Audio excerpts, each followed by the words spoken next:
Talagang lalaban si Laila de Lima, palaban, Laila de Lima. As usual po, yan na naman po kita sa sarong programang, sa nung oras na programang Bareta, Aksyon, Impormasyon. Ang yan po, Lunes na Lunes, ayan. Sabi nila, blooming na blooming daw. Of course, para lagi tayong maganda, kapag maganda, magandang lumaban, laban Laila de Lima.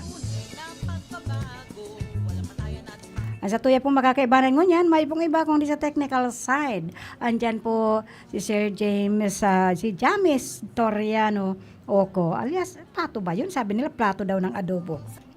And of course, nandyan na po, balik istasyon na naman po, nag-reshuffle na sinda itong sa tuya mga PSG, si Rodel Cesar na ang yaon digdi. And of course, yaon naman duman si Joanna Di Villa sa transmitter. And of course, si Jimmy Guanzon. Ayan, diretso pala si Jimmy Guanzon. Kumusta ka na, Tony Saison? Get well soon. Lakas loob lang yan. Huwag kang panghihinaan ng loob. Magpalakas ka. Dapat sa aga, bumangon ka na, Tony Saison.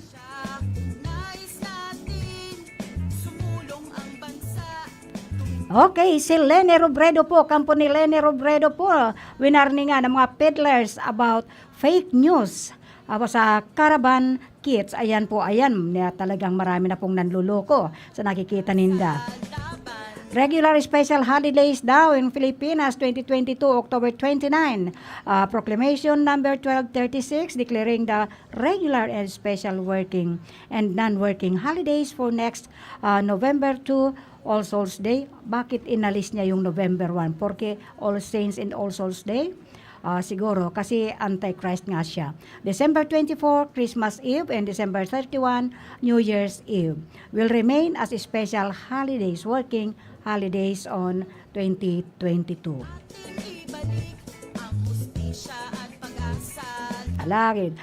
Philippine tallies about po sa COVID, 3,117 new COVID-19 infections with 104 deaths. Ay ano, sa 300 out of 3,117 ang binawian po ng buhay ay 104 po.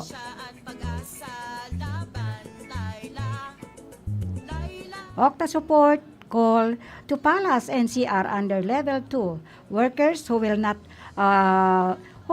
work, who will not to enjoy the holiday and not report for work today. All are gathered according to Department of Labor and Employment.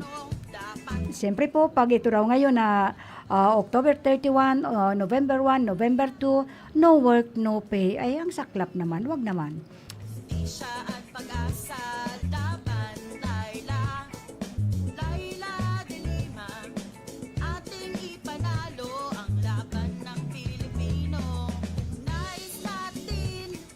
Ang programa pong ito ay hatod sa endo na walang iba kundi si Senator Laila de Lima, si Rodolfo Jeff J. Poitino, and of course si Mr. and Mrs. Jose Manrique Oralio, and of course si Kagawad Melnan Robles Moralio, and of course Cancierel Beauty Salon through Cyril and Tuding Castro Verde Aquilero. And of course, ang Mama Betty's Farm. Ayan po, may bago sindang ngayon, product na ini-endorse po. Patitikman ko yan kay Sir James Toriano, yung kasindang litson manok. Ayan, sa Miyerkules padadalhan daw ako ng free taste. And of course, ang Saranghi Motor Parts and Services, owned and managed by Marites and Marvin Gonowon Rason. Andyan man po ang Lasa Resto Bar and water refilling kung kaipuhan ninyo ng mga reception hall or kung saan kayo gusto mag-celebrate ng inyong mga events. Diyan lang po yan sa Lasa Resto Bar. And meron po silang water refilling owned and managed by Mrs. Letty Bolton. And I would like also to say hello to my love from Nigeria, na James Wally Osas, and of course to my friend from India, Manu Anil, and also to Christopher, Loisen Christopher. Ating ibalik ang hustisya at pag-asa, laban Laila. Okay, Kuwait government warns formally over unpaid taxes. Ayan po. Dapat lang po masingil ini dahil ang pinag-iiriwalan ninda kan Senate and ding Blue Ribbon Chairman na sa pamumuno po, sa pamamayo po ni Senator Gordon. Kawawa naman po si Senator Gordon. Baka mangayayat na sa katutuligsa ng satuyang presidente ng Pilipinas. The government will run after Pharmaceutical Corporation.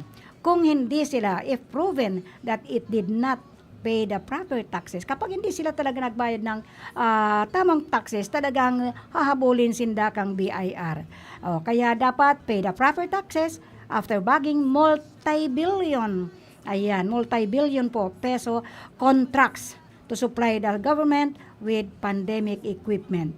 Malacanang assured the public. Sana nga po, kasi ang daming naghihirap po. Ang daming mga medical practitioner natin na cannot be paid, na hindi nababayaran yung mga special incentives nila. Ang dami nindang hindi nababayaran ng mga medical practitioner po. Samantalang ining mga lintik na ining pharmaceuticals na inisinda, mayayaman na sinda bago sila pa ang nagkamit ng limpak-limpak na kwarta. And then ngayon, tax evader pa sinda. So, I would like to say hello and thank you for watching Saulo Gaspi. Nasaan ka ba ngayon, Saulo? Are you still in US of A or nasa ibang lupalop na naman na sulok ng mundo? Sana nga po, habulin nining mga na dapat po, kailangan po natin ang ating mga taxes na yan. Dahil tayo ngang kaliit-liitan, tayo ngang mga nasa laylayan, ayan, nagbabayad tayo ng tax. Sabi nga, ultimong labandera, ultimong basurero, nagbabayad po yan ng taxes para yan pasinti-sinti mo. Kasi once na bumili sila ng sardinas, bumili sila ng sabon, kinakaltasan po yan. May VAT po yan. Yung VAT po, yun ang sinatawag natin na taxes. So, they must pay. They must pay itong for pharmaceuticals na ini. Biro mo yan, if proven that it indeed not pay the proper taxes after bagging multi-billions peso contracts to supply the government of pandemic equipment. Na niloko pa nga nila tayo ng niloko. Sino bang niloko nila?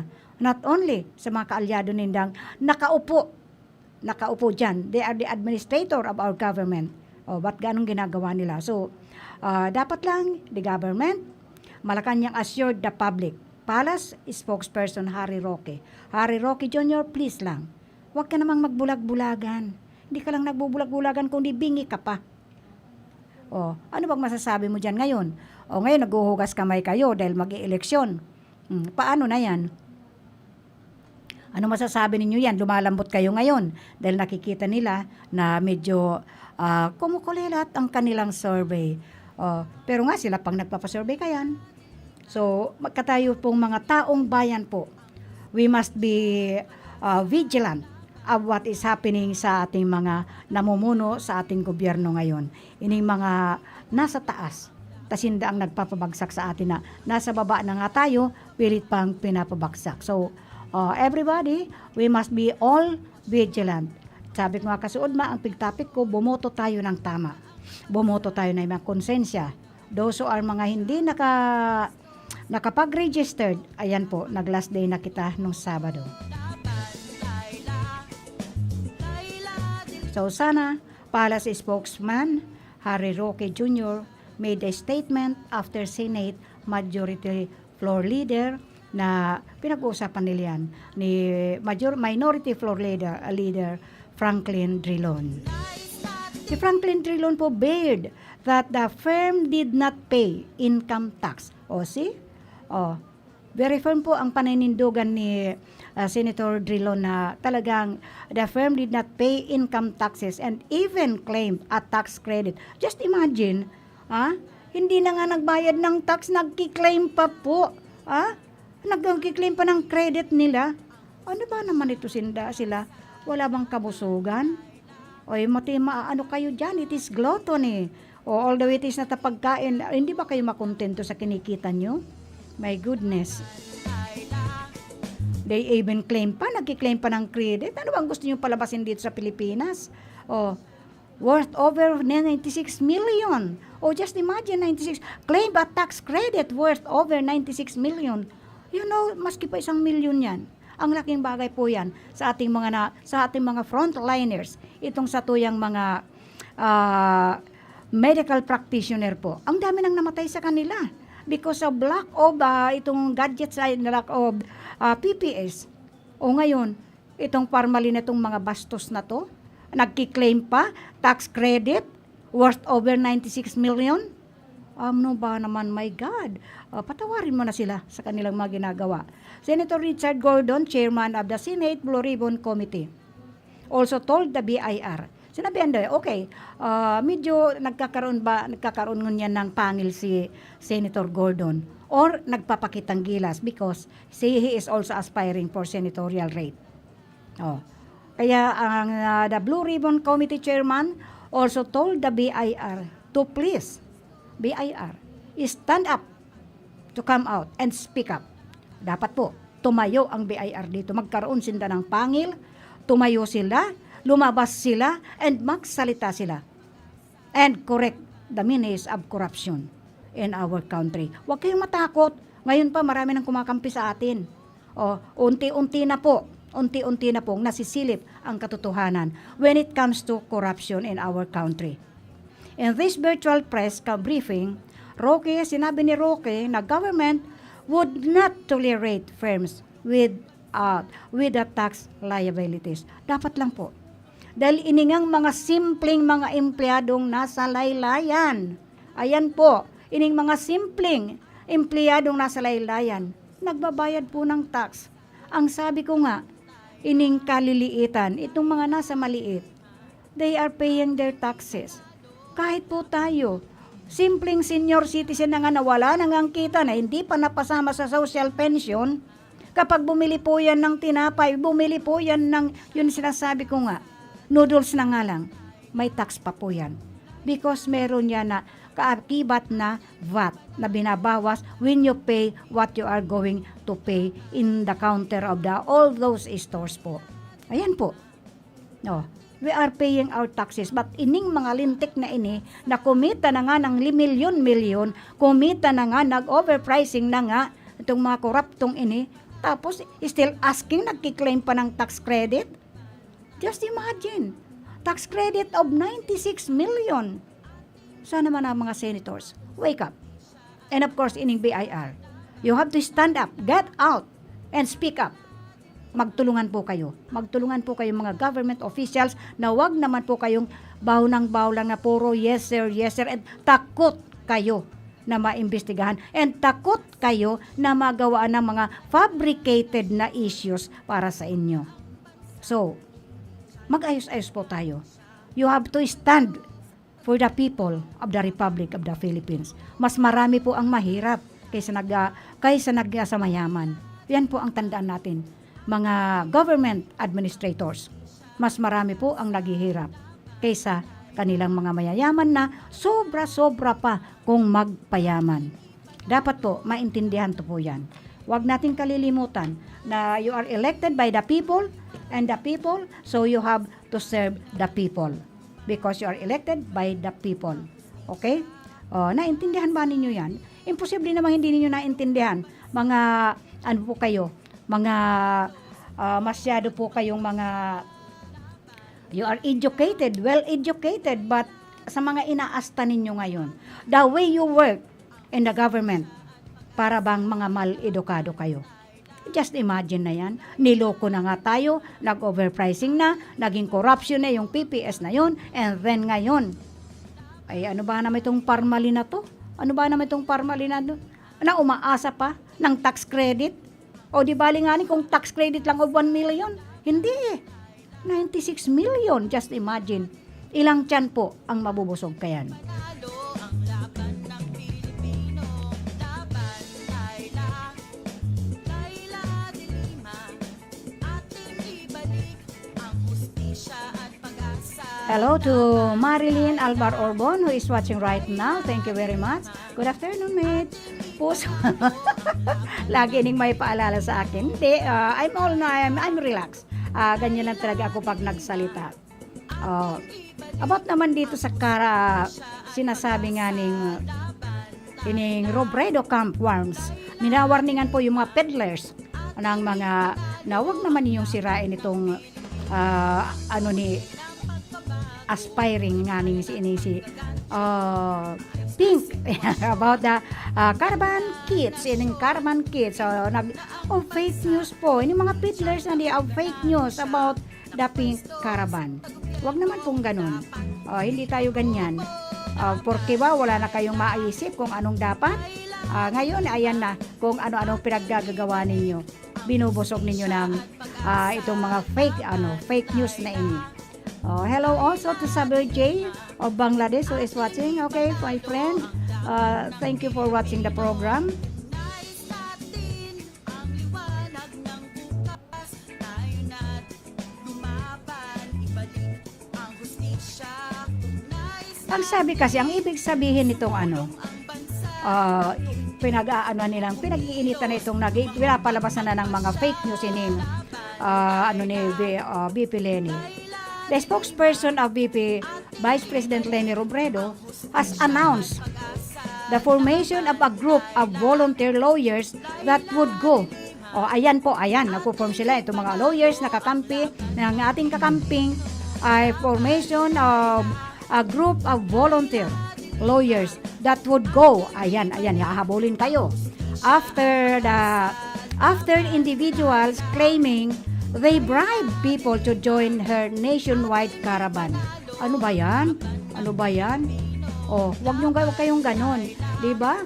Marilyn Alvar Orbon, and of course to Saulo Gaspi who is watching by live streaming. Thank you very much for watching, Saulo. Extend my regards to your family, the whole family, your bloodlines, Gaspi bloodlines. Hello again. Hello to Sabir J is watching the program. Sabir J, Sabir of Bangladesh, my friend from Bangladesh. But next time, Sabir, don't show me any.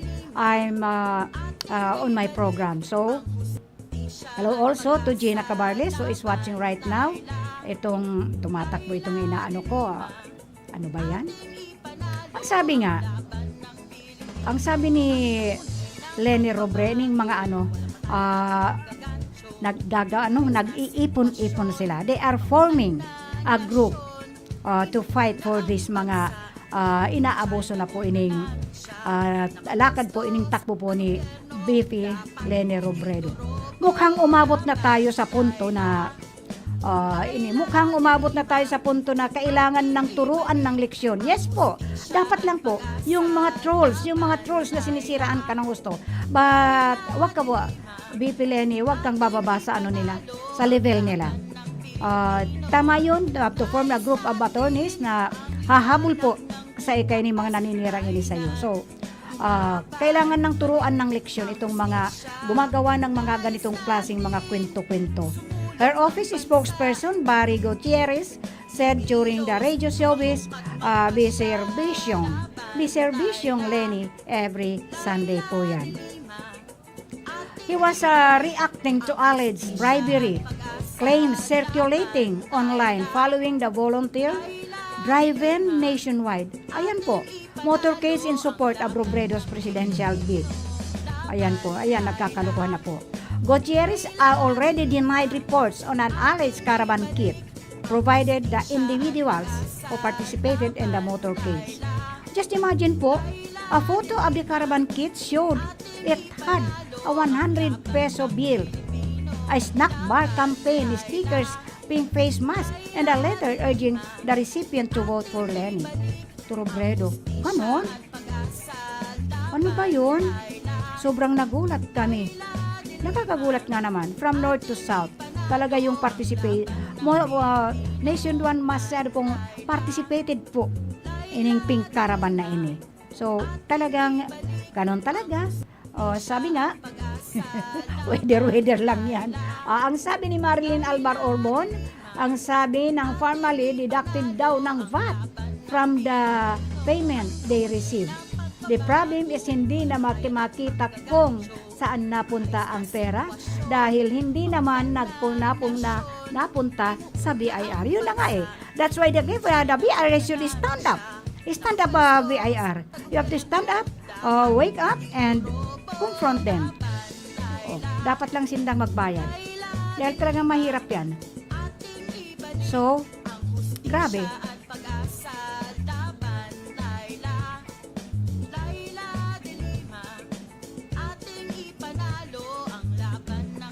Ini naman sabi ni Aksyon. Sabi ni Aksyon, each Filipino has 120k na pagkakautang. Hindi pa siguro yung hindi pa pinapanganak or ipinanganak as right at this moment. Yung mga ipinanganak right at this moment, at this time, ay talaga man pong ipinapanganak pa lang po kayo, ni hindi pa kayo nauha, ayan po, meron ka ng utang na 120,000. Ano ba ini Marilyn? Ganun ba yan? Presidential aspirant Senator Panfilo Lacson, sinabi niya na ang bawat Pilipino sa ngayon ay may utang na. Yung pinapanganak pa lang ngayon ay may utang ng 120,000 each. Lahat na tayo, including yung pinapanganak pa lang ngayong oras na ito, ay may utang ng 120,000 K. Ayan po.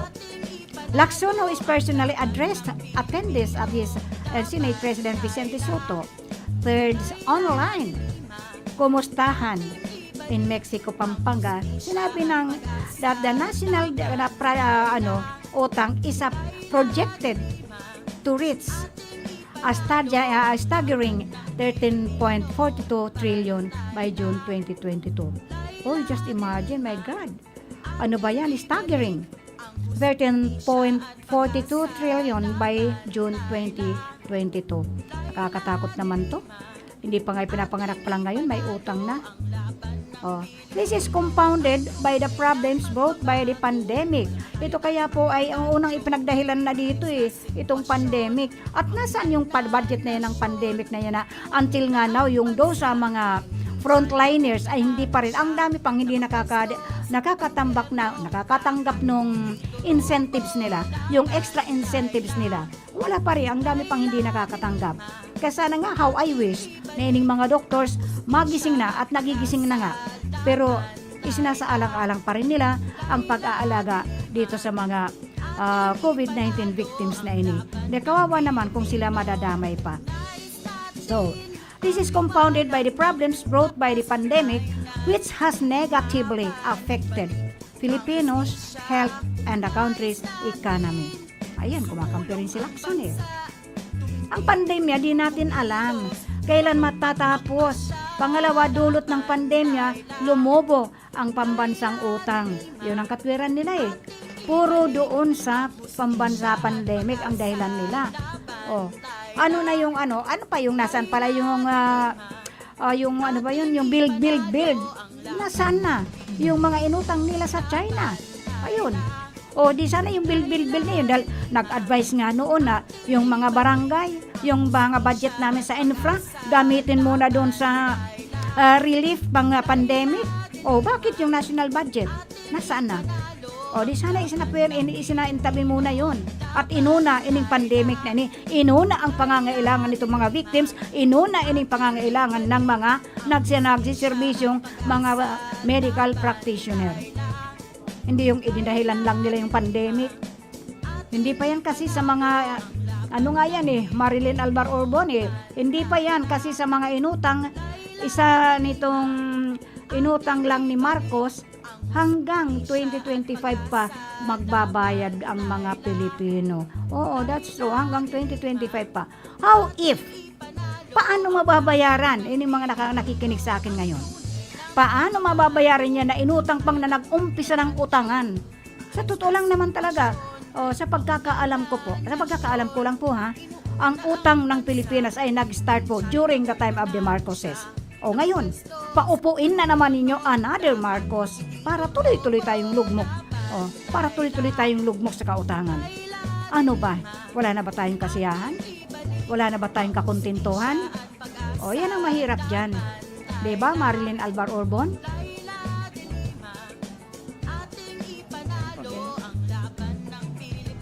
Ayan, ating ipaglaban ang buong Pilipinas. Maghahanap buhay muna tayo. Okay, hanap buhay muna tayo.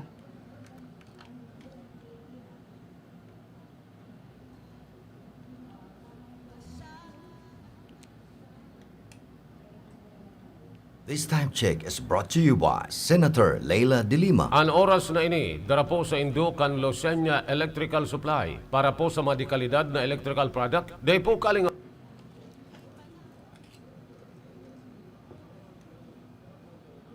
Losenya Electrical Supply. Losenya Electrical Supply, madaling makukuha, aranisa na sa Barangay Hall, San Francisco, Iriga City. Owned and managed by Engineer Meneleo Losenya. Ang oras na ini hatod sa Indukan Kape ni Manoy. Ang kape kan mga Bicolano, pampakondisyon, pampakusog, pampahuben. Kape ni Manoy. Ang oras na yan hatod sa Indo ni Mr. Julio Victor Marlo Sigera, President, Sigera Technological Colleges, Iriga City. Para sa edukasyon di kalidad, Sigera Technological Colleges. Ang oras na ini hatod sa Indo ni Honorable John J. Fortuna, Municipal Councilor, Nabua, Camarines Sur. Let's be the solution plus sa COVID-19. B. Bawal walang mask at face shield. I. Isanitize ang kamay at iwasan ang kulob na lugar. D. Dumistansya ng 1 metro at limitahan ang pisikal na interaksyon sa iba. A.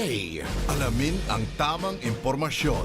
Plus, suportahan ng FDA-approved na bakuna. BIDA Plus. Bida Solusyon Plus sa COVID-19. Ako po si Jennifer A. de la Peña, Bised English sa Liceo D. Masbate, taga Barangay Malinta, Masbate City. Salamat po Congressman Elsalde Esco kag Congressman Alfredo A. Garbin Jr. sa bulig paagi sa educational assistance sa pariho ko na igwasing pangarap kag ambisyon sa buhay na makaeskwela. Maging isad na teacher para makabulig sa komunidad kag sa akon pamilya. Salamat, ako Bicol Party List. Ako Bicol Party List. Katabang na, kasurug pa.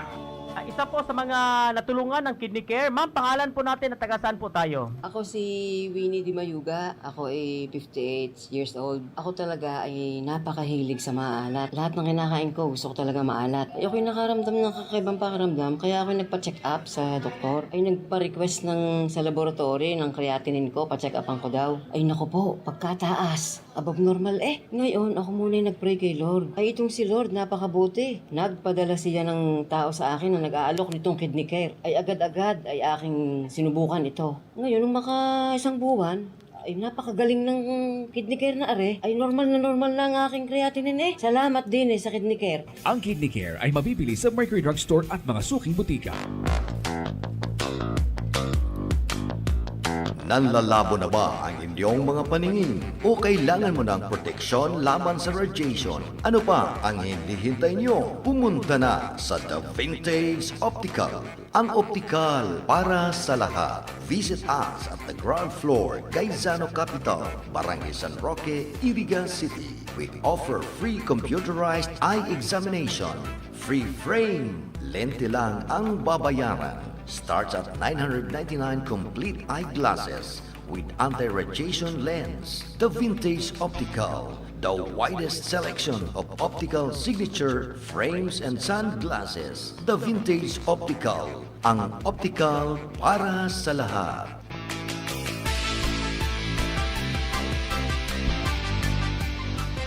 Ano ba ang maaaring maramdaman matapos magpapakuna kontra COVID-19? Maaaring makaranas ng sakit sa ulo, lagnat, pagkahilo, sakit sa katawan o parte ng katawan kung saan pinakunahan. Ngunit, huwag mag-alala, pinapaalala ng Department of Health, Bicol Center for Health Development na ito ay mga karaniwang reaksyon ng bakuna sa ating katawan. Isa lamang itong indikasyon na ang bakuna ay epektibo sa pagbibigay sa atin ng proteksyon laban sa COVID-19. Kung makakaramdam ng mga ito, mainam na mag-self-monitor o pumunta sa lugar kung saan kayo binakunahan upang mabigyan ng abiso kung ano ang mga dapat gawin. Suportahan ang Bida Vaccination, maging rest bakuna para protektado laban sa COVID-19.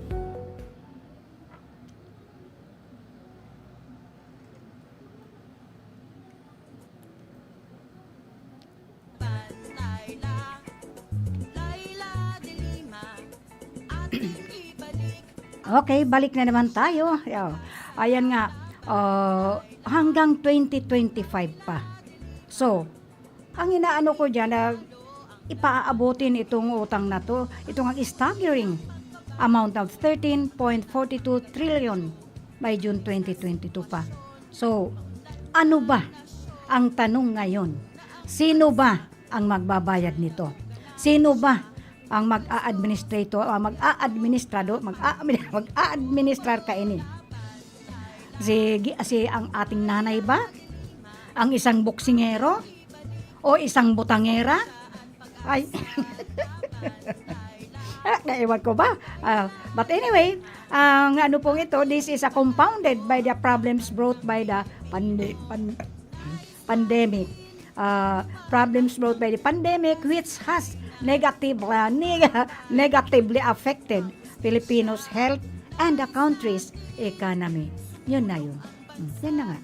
So, pero sana ining mga nag-ambisyon na ining mga number 1 corruptor na ini na pilit pang ipinagtatanggol ng ating administration, sana po bawian kayo. Bawiin ito sa inyo ng ating Panginoon. Dahil ang sabi ko nga, there is no such na utang na hindi pinagbabayaran. Para sana yan sa ating mga nagsiservisyo. Itong mga nagsiservisyo publiko po na dapat nai-enjoy ninda yung incentives nila, lalo ini mga medical practitioner natin, pero inagawan ninyo ng pagkakataon ining ating mga nagsiservisyo, yung mga totoong nagtatrabaho. So, ang pandemya po ay wala tayong katiyakan kung kailan ito. Ang pandemya di natin alam kailan matatapos. Pangalawa, dulot ng ining pandemya na to, lumulobo ang pambansang utang natin. So, with this pandemic, di sana nga yung infra, yung build na yun, kung magasabing may budget para sa build, sana pinag-switching na lang yun doon sa pangangailangan nitong pandemic so that ang ating utang po ay hindi lumulobo ng todo. Yan po, ang dahil sa dulot ng pandemya, lumulobo ng ganun na lang kalaki ang ating pambansang utang. So, we do not know. We really don't know. Tayong mga nasa laylayan, tayong mga nasa gitna, we really don't know when the pandemic is matatapos. Hindi sana, pero ang sabi nga ni Isko Moreno, kung siya daw ang paladi na makalusot sa pagkapresidente by December 2022 daw, he will see to it na mawawala na ang pandemic. Of course, that is his anticipation. Well, ang galing niya mag-anticipate po. Dahil sa ngayon po ginagawa ng lahat ng DOH po, ang lahat niya sunod kita doon sa health protocol. Of course, pagdating ng December next year, 2022, ang galing niya mag-anticipate. Ang talino mo, Esko, pero masyado ka pang totoy. Sabi ni Aksyon, ito nga, ulitin ko pa. Sabi ni Aksyon na ang utang na 5.9 trillion pag-umpisa ng Duterte administration started 2026. It is projected to swell to 13.42 trillion by June 30, 2022. Ano ba to? Nakakatakot naman. Pag ganito kalaki ang utang natin, the projected population sa June 2022 is already 111 million na tao. So, bawat isa sa atin, pati yung ipapanganak sa oras na ito, ay may utang ng 120,000. Tama ba yung kwenta ni Senator Lacson? So, facing the next leader, ito po ang inaharap ng susunod na presidente ng ating bansa. With the other problems, ayan po, not only itong pagkakautang, with the other problems including the peace and order. And of course, ang soberanya po at the West Philippine Sea. Yan ang makasama ng haharapin ng ating susunod na presidente.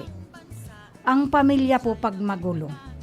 For example po, ang pamilya kapag magulo, napabayaan ng isang irresponsabling ama.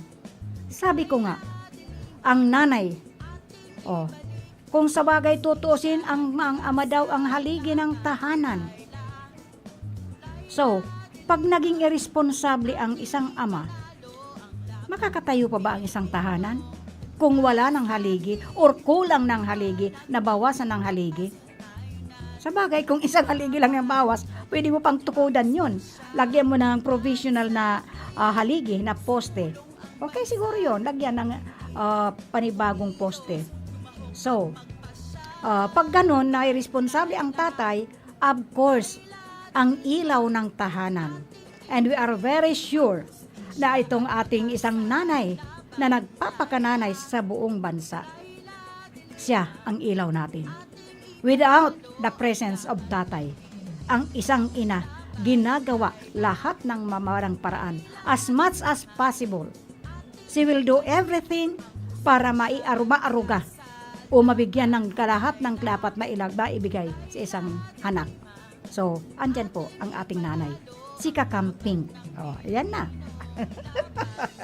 So, while leading the nation to recovery, ayan, sabi ni Aksyon, next leader must face all these problems while leading the nation to recovery from the pandemic. Not only from the pandemic, Senator Aksyon, but all the problems, especially our economy.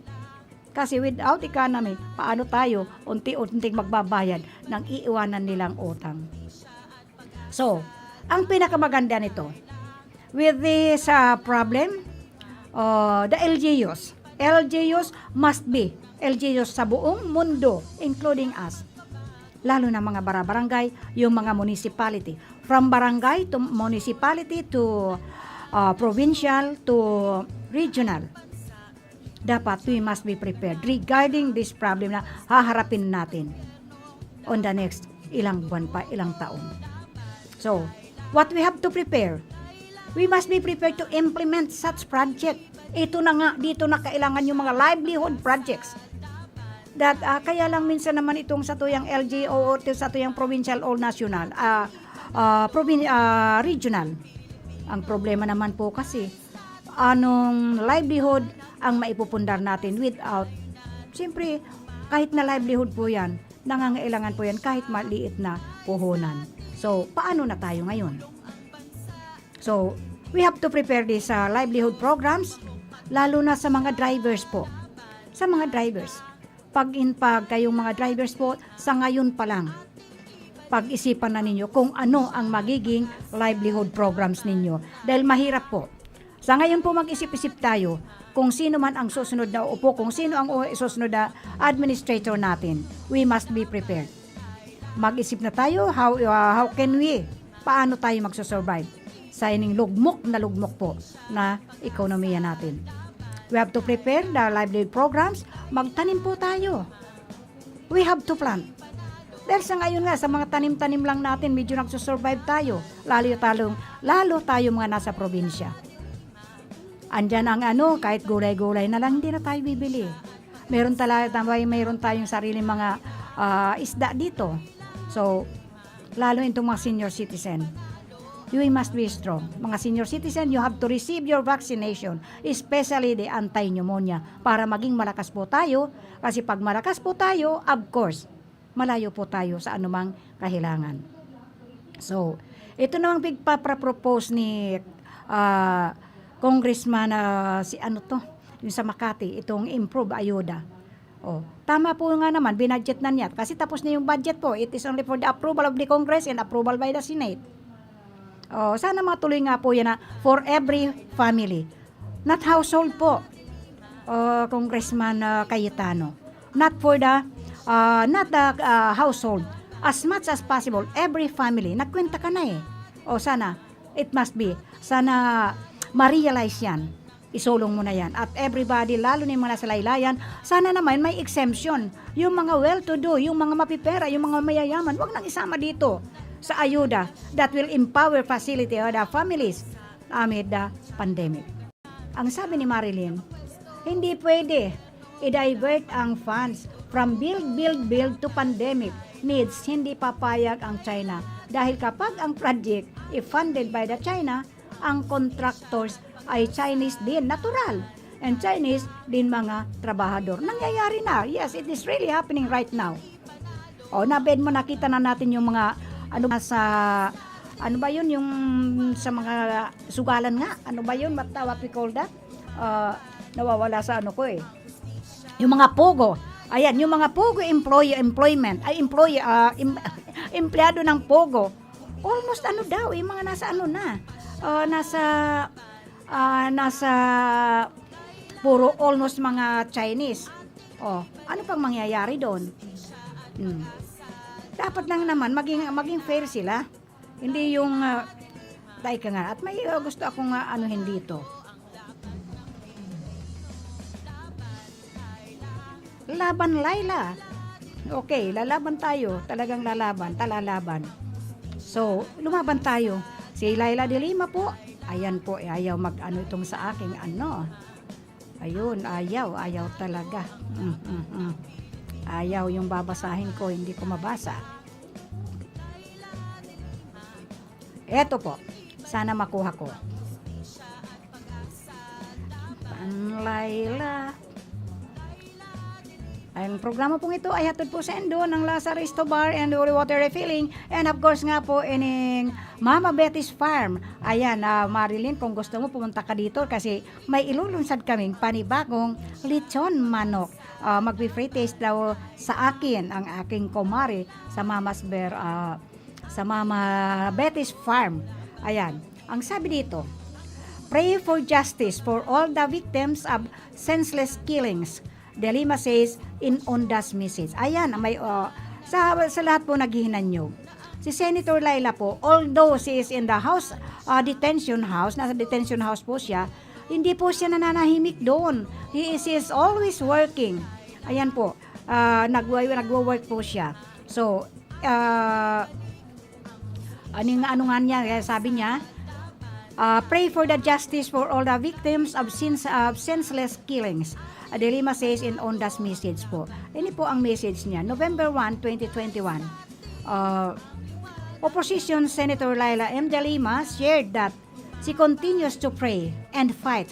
Patuloy po siyang lalaban. Patuloy po niya ipinagdadasal na lumaban, fight for the justice for all the victims para po doon sa lahat ng namatay po doon sa paglaban sa droga, victims of violence and senseless killings in the country.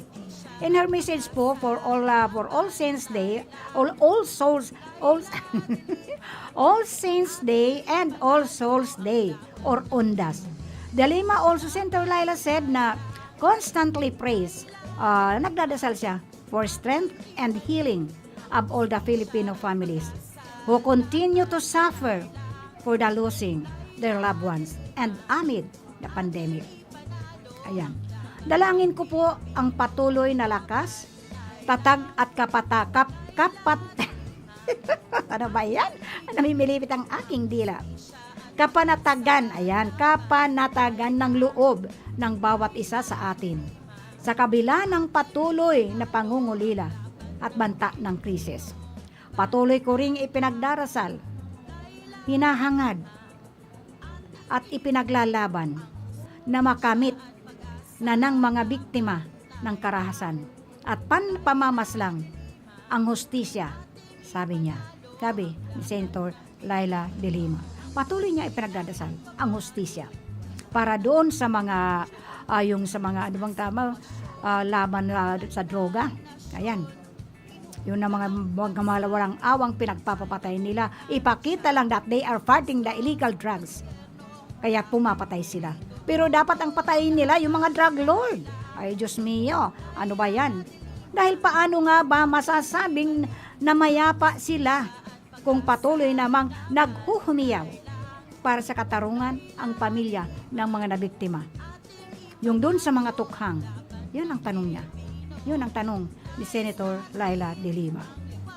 Every November 1 and November 2 of the year, ang mga Pilipino ay nagtitipon-tipon po, nagpupunta-punta sa mga sementeryo, bumibisita doon sa mga libing ng kanilang mga loved ones, and pay their respects to the light by lighting the candles, offering flowers, and praying their souls. Tuwing undas po, hindi po si Senator Laila pag umuwi ini, lagi po yan, of all the relatives, nagsisindi po siya ng kandila. Because it is one way that na mahal pa natin ang ating mga sumakabilang buhay na.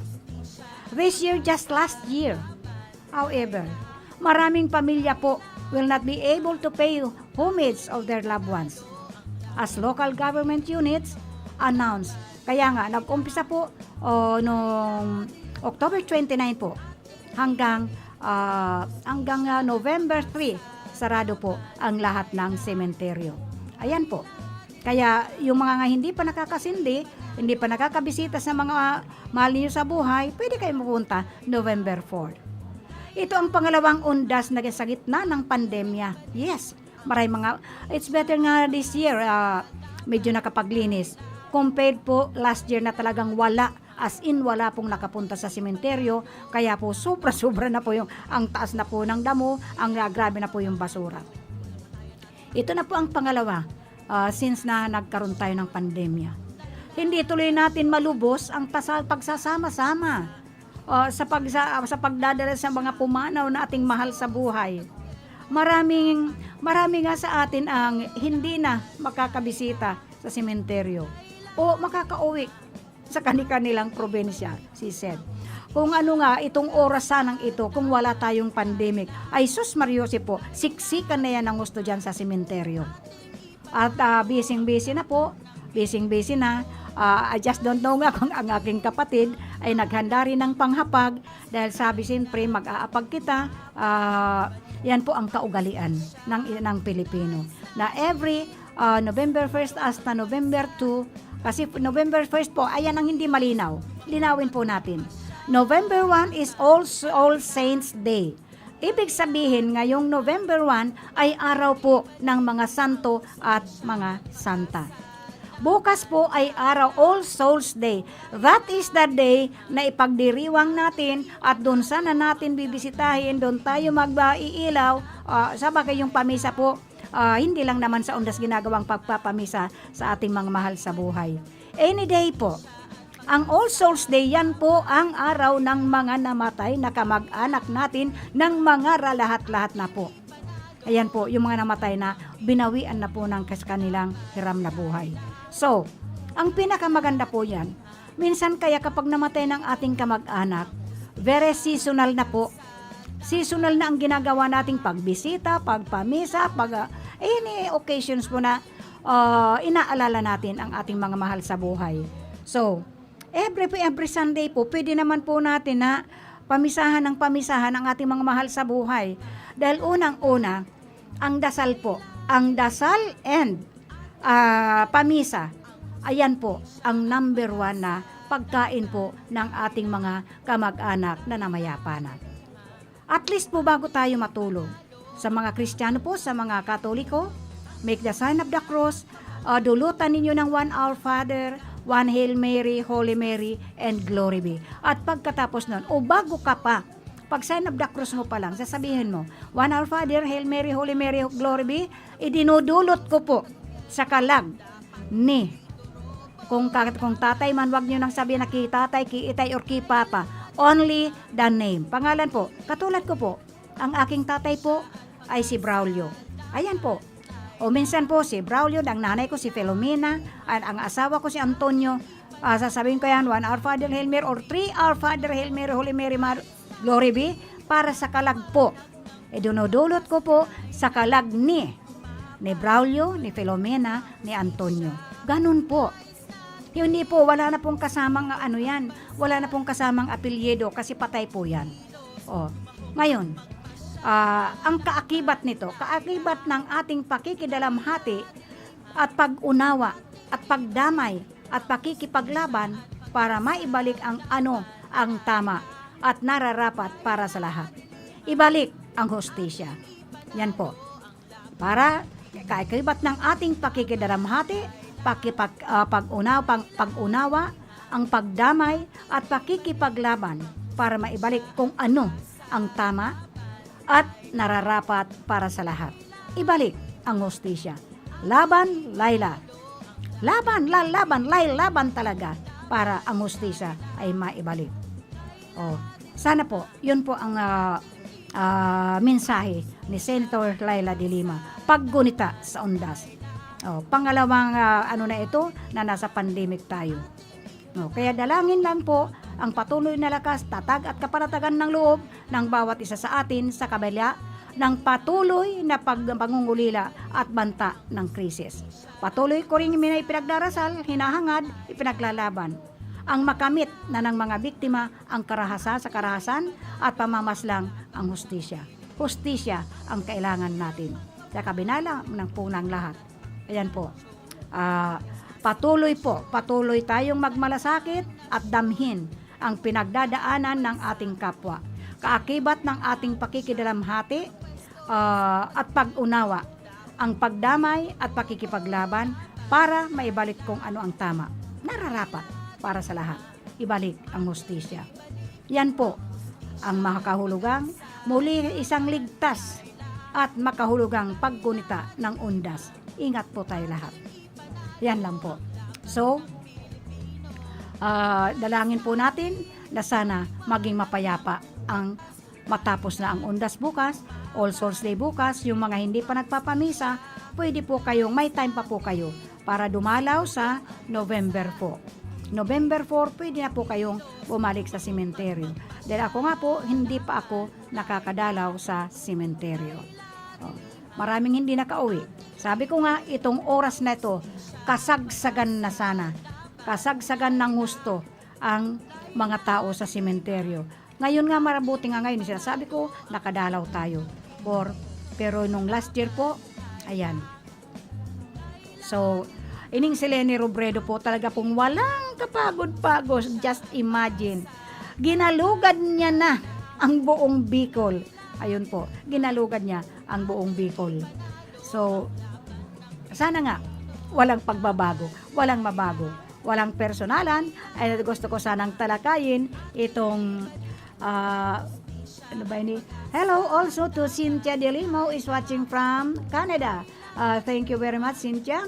I extend my regards, lalo na kay Nunoy, kay Andy, kay AC, and of course, kay Moy Moy. Thank you very much po for watching. And hello, ingat kayo dyan. Dito kami sa Iriga, okay lang at medyo bawas na po ining mga nangyayaring infections nitong COVID-19. So, buti nakahabol ka. To all those who are watching by live streaming, kay Monica, kay Lenlen, kay ano pa ba yun? Melanie, and of course, kay Tel Mendoza, brother, Mendoza clan. And of course, hello, I would like to extend to shout out the Lima clan all over the world. And of course, to Gaspi, kumusta po kayo lahat dyan? Ingat po kita. Mag-ingat po tayo lahat dahil hindi natin alam kung sino at ano ang kalaban natin sa panahon na ito. So, ingat na lang po tayo. Lahat po tayo, magdasal po tayo para sa kapayapaan, para sa mga ayos na pag-iisip. Yun na po. Magdasal po tayo. We must not forget how to pray because whatever happens, it is always the prayer that we can use. It is the strongest weapon, prayers po, to fight anything that is talagang nagpapagulo at nagpapasaway po sa atin. Ipagdasal po natin itong ating mga namumuno sa atin. As usual po, oras na naman, marudeluway na po kita magpapaaram. Sa tuya pong mga nakaibanan, sa technical side, andyan po si Sir James Toriano Oco, andyan po sa information si Rodel Cesar, and of course, yan naman po sa transmitter si Joander Di Villa, and of course, yan na duman si Jimmy Guanzon. Ako man po ang sa indong nakaibanan, may pong iba kung di ang imperming kaibanan ninyo everyday Monday to Friday po. Si Kagawad Elma de Lima-Gaspi nagsasabing thank you and always health protocol po. Maintain the health protocol. God bless us all. And thank you for watching. And those who are listening from their transistor radio, hindi ko po kayo